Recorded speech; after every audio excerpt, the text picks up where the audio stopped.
그 법무부 장관님께 질의를 좀 드리도록 하겠습니다. 네. 지금 문재인 정부 들어서 5년 동안 굉장히 급격히 그 마약 범죄가 늘어났습니다. 장관님 그건 알고 계시죠? 많이 늘어난 건 사실입니다. 예. 그러니까 하루가 멀다 하고 마약 밀수, 유통, 판매, 투약 범죄에 대한 뉴스가 끊이질 않고 있습니다. 국내 마약 범죄는 2010년대 중반 이후 급증하기 시작했습니다.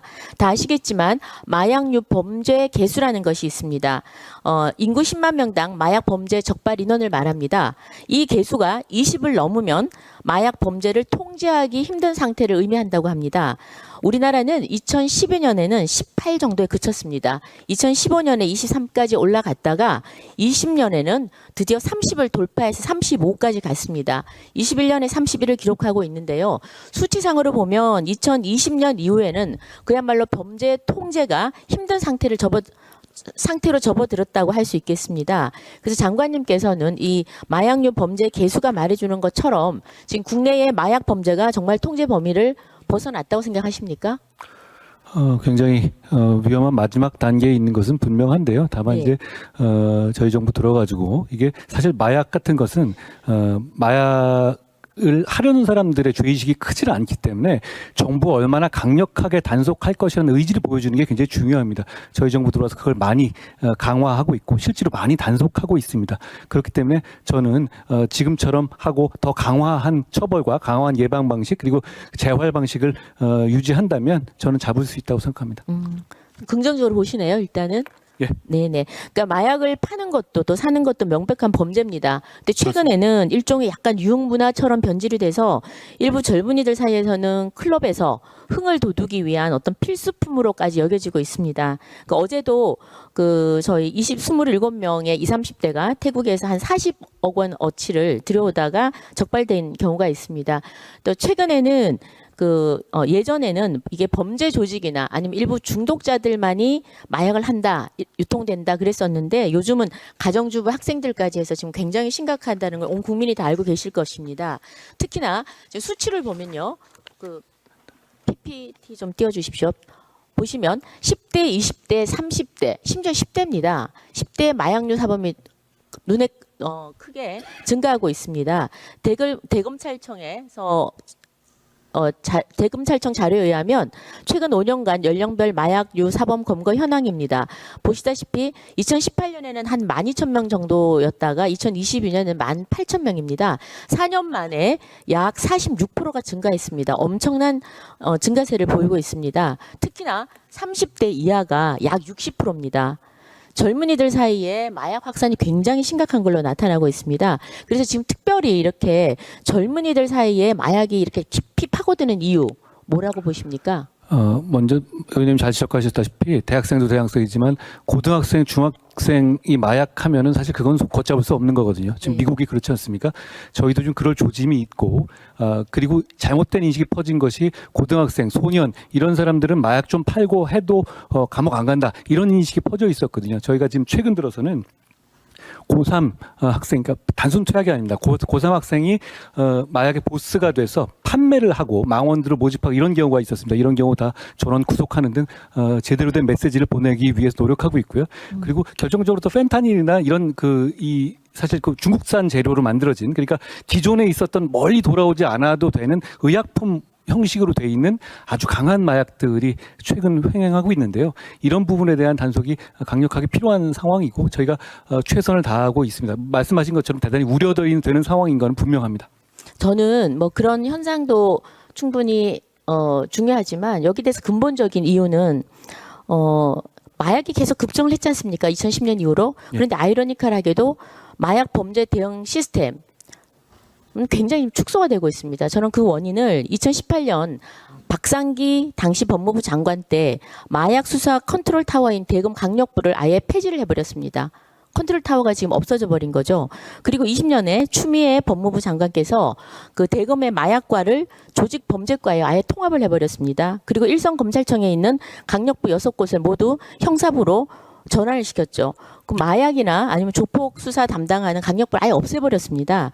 그래서 저는 이런 부분들이 상당히 이 마약이 급증하는데 간접적 어떻게 생각하면 직접적인 영향을 미치지 않았나 싶은데요. 저는 직접적인 영향으로 생각합니다. 직접적인 영향을 봅니다. 리스크가 확 줄어들기 때문에 이런 거 네. 하는 사람들 입장에서는 사실 유혹을 못 이겨서 하는 것인데 유혹이 더 크냐 아니면 감옥 갈 두려움이 더 크냐 이런 싸움이거든요. 근데 그 부분에서 후자가 많이 줄어든 것이죠. 그렇죠. 그 두려움을 없애는데 문재인 정부가 큰 기여를 한 것 같습니다. 그래서 이렇게 마약 수소 부사를 통폐합하니까 당연히 정부의 대응, 그 마약 대응 역량은 당연히 축소가 될 수밖에 없고 결국 이 검경 수사권 조정 이거 밀어붙이면서 검찰 미화하다가 정말 마약 천국이 될 판입니다. 그래서 이런 일련의 과정 속에서 지금 마약 수사 부서가 사라진 게 사실입니다.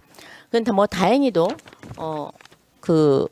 저희가 지난 윤석열 정부 들어와서 그 시행령을 개정해서 지금 현재는 마약 범죄 특별수사본부도 만들고 했습니다만 과연 그 이전에 했던 것처럼 그런 정상적인 수사가 가능한지 그게 좀 궁금합니다. 어떻습니까? 조직이 축소된 건 사실이고 다시 시행령을 통해서 늘리긴 했지만 과거로 돌아갈 수 있나요?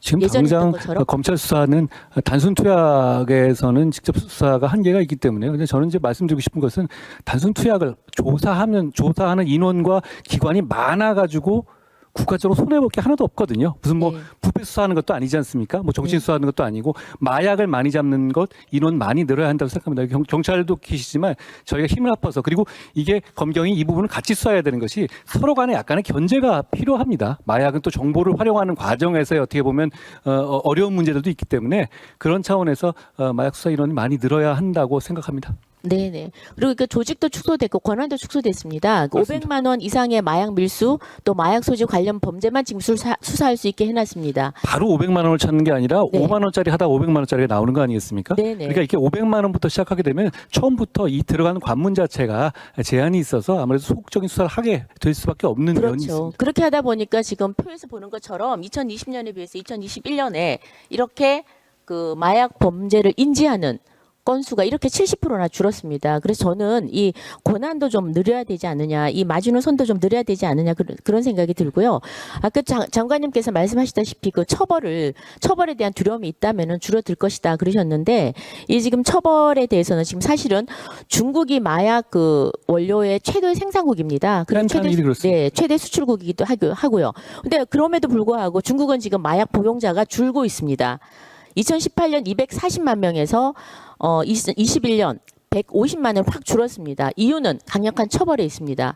그래서 아편 1g 이상만 밀수하더라도 15년 이상 징역이나 사형에 처해집니다. 네. 헤로인 50g 이상 취급하면 사형 판결입니다.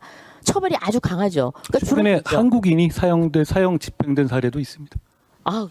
그런데 지금 우리 한국은 완전히 손방망입니다. 그래서 이 부분에 대해서 아이러니컬하게도 사법 영감을 보면 지금 마약류에 관한 법률 위반을 하면 실형 선고는 계속 연간 줄고 있고요. 그다음에 집행유예는 계속 늘고 있습니다.